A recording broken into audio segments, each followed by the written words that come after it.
Hey guys, in this video we're going to show you real quick how to add the CallingPost app to your Android device.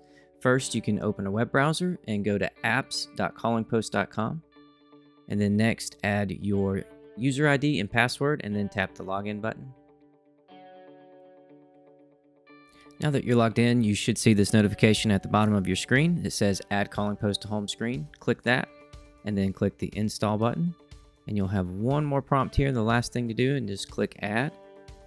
And that's it, you're all done. If you hit the home button on your phone, you'll see that it adds the CallingPost app to your device, and then you can click it there and it'll take you right to it, so you have quick and easy access to the CallingPost app whenever you need it.